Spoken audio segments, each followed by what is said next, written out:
there's interesting times when you were wearing the uniform. We had coups, Yeah. 2000, 2006.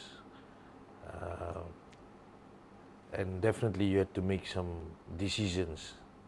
What were some of the challenging times for you that you'd like the people of Fiji to know from your perspective?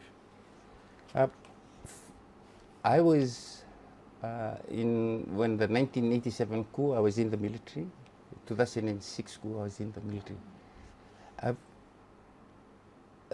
The feeling that came to me and the decision around why I was there was this. I thought that it was good for me to be in there, and it was this word, these words, and be a voice of reason. Be a voice of reason.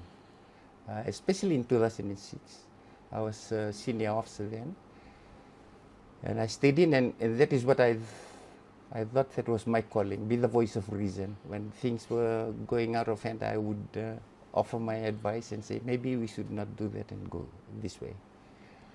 For those that were with me, I think they would agree that that was me. From there up until 2006 in that event, until I became Commander RFMF, a totally different job altogether. When I became commander, I inherited a military that was government for a long time. You know, since 2006, it was the government, the military, and I inherited that military that was used to be in power as government.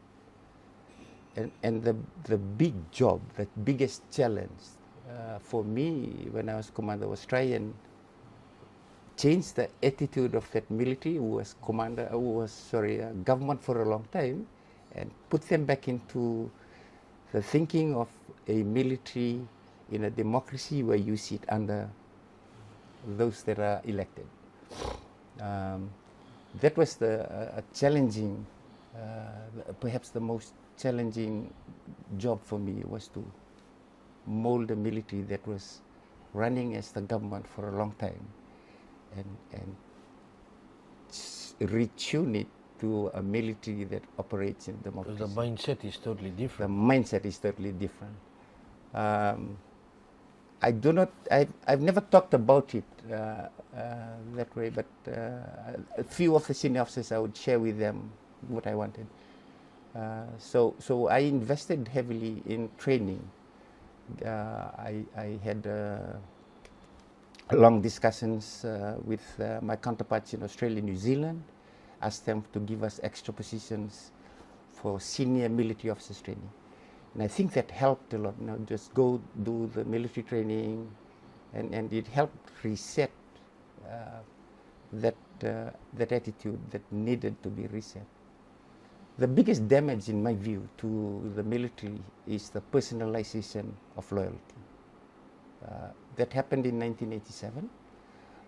Otherwise, you wouldn't be successful in what you want to do in 1987. And then also later on in 2006 and during that long time, loyalty was personalized to the person rather than to the institution. When I inherited the military, there was the military that I felt that the loyalty was not to the institution, it was to a person.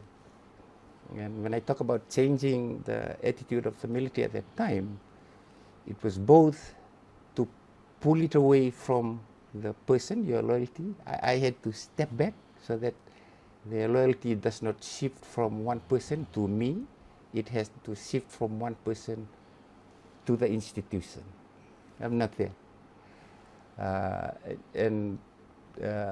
For those that watched me during my tenure, I was a little bit at the back. It was for that reason. Loyalty in a disciplined force like the military has to be to the institution, never to the person. When it is to the person, when the person leaves, he takes or she takes with him their loyalty, and